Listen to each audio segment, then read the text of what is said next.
You can see, while it doesn't look a lot different right here, you'll notice that the wall is much thicker. And to add weight is a simple solution. If you guys have a better one, I would love to hear it.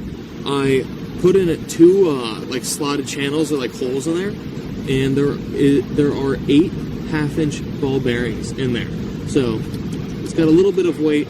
You can kind of hear them rolling around. It's probably about twice as heavy as this one was. As far as testing goes, we now have a multimeter, so if power doesn't show up on our analyzer, we can get any amount of voltage reading here.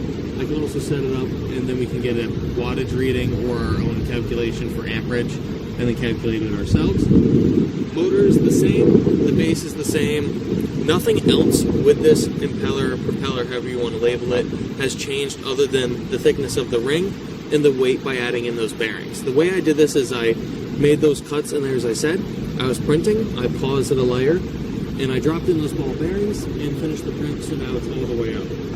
If we aren't able to get a significant reading because this generator requires a high amount of RPMs, I also happen to have a 12-volt geared motor with me with the same size shaft output, so we can just quickly swap this over and get a reading, and I guarantee you this one will probably have an output. Now, for where we're testing, let's walk over and I'll show you where we're testing now. The water levels at the last place wasn't high enough and we wanted to get water speed up. I think this is going to have a much better result anyway, so let's head over and take a look. Now that we're over here, you can see it's pretty much just a little waterfall, but the water's, it's deceivingly thick. There's probably about 8 to 12 inches of actual thickness of water in there, so there should be plenty because this is an 8-inch diameter turbine or impeller wheel. So I'm just going to drop it down there, hold it on, and whether it goes down the stream a little bit or sits right there, it should still have enough RPM to get a reading. So let's find out.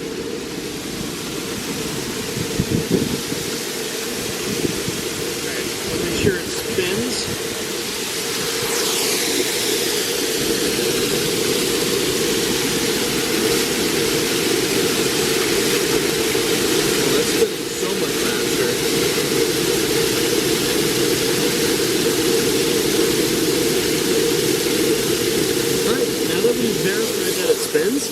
Let's get it hooked up to the analyzer, and let's just see if we can get a reading out of this now, because last time we couldn't even get the screen to light up, because I think it needs at least 6 volts, but let's find out. It's spinning a lot faster by what it looks like right here.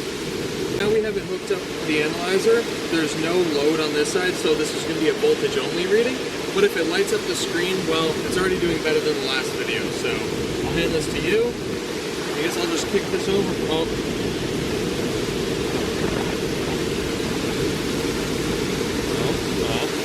Don't worry, we're getting there.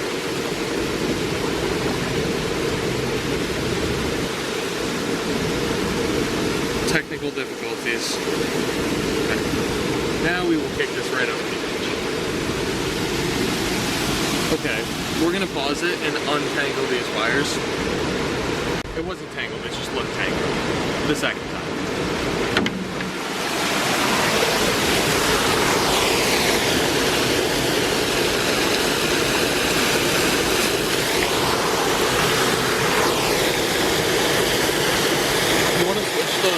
Wires around.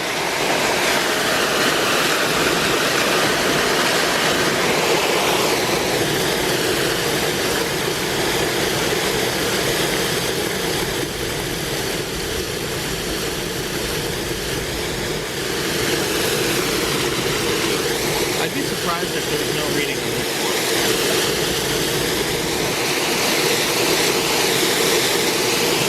Don't squeeze it so hard when you're putting the clip on.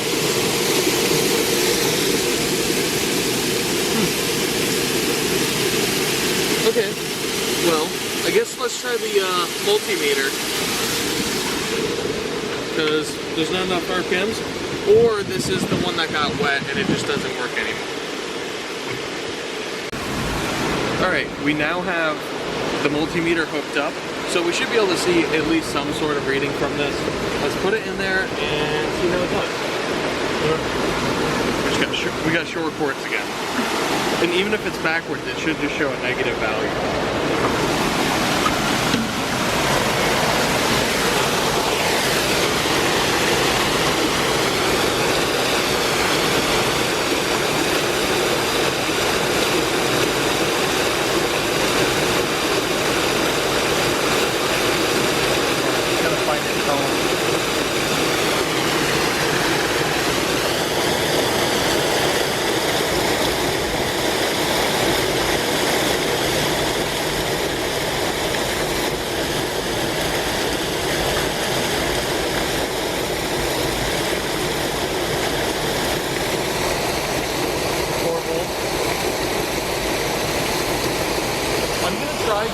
closer to it, and I'm gonna see if I can get it higher, because in theory the water should be flowing faster, falling faster.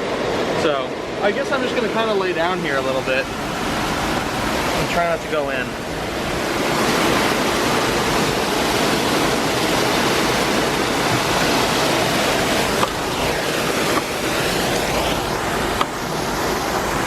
Any higher? 5. Ooh. 540. Uh-oh. It went under the waterfall, and I'm not quite sure how to go about this one.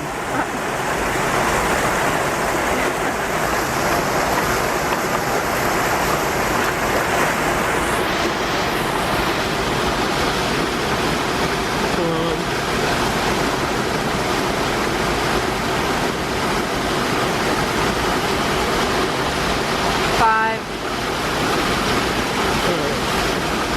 5.9.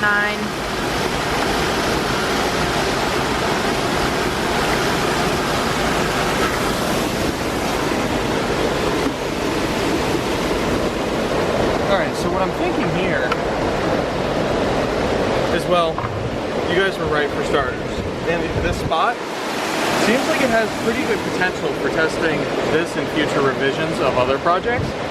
I think what I need to do is either come up with either a gearbox or an actual gearbox that has the same output size shaft that I've worked with, or build something so I can use this slower speed to amplify it, and with the slower speed with higher torque, and make it do high speed or low torque high speed.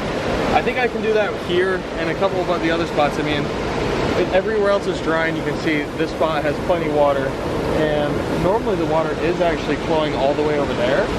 So this spot normally gets all of the water, and worst case scenario, if you look up here, it's actually adjustable. You just, you just put your big wrench on here with a keyway on there, and you can just adjust your dam to however much you need. I'm just kidding, don't do that. But yeah, I think this is probably going to be a really good spot to test here. I think the next step in this is a gearbox. I know a lot of you guys have said different motors, but let's throw on that little 12-volt motor that I have, because I'm pretty confident that, well, we might overspin it. That thing is not rated for this kind of speed, and I want to see if it has enough torque to spin it. So let's find out and go from there. But we've seen how far we've come with this one. What other things would you like to see in it? Oh guys, some unfortunate news. I don't know if I just happened to grab the wrong bit size or whatever, but I did strip out the hex on this side of the motor. So the problem is, even if I were to get this off, I'm now at the point where if I attach it to the other motor, I don't want it to suck everything downstream. So I've debated, and I'm not going to test. It's also pretty much almost getting dark out here. But for the next video, we've now seen 4 or 5 volts, I guess we'll call it. I don't care how I have to do it. We are pushing 12 volts, and I would like to start at maybe like 10 watts. If we can start at 10 watts, we're gonna be in pretty good shape. So I will see you guys in the next one. Thank you for these suggestions. Let me know if you have any more, and well, see you at 12 volts.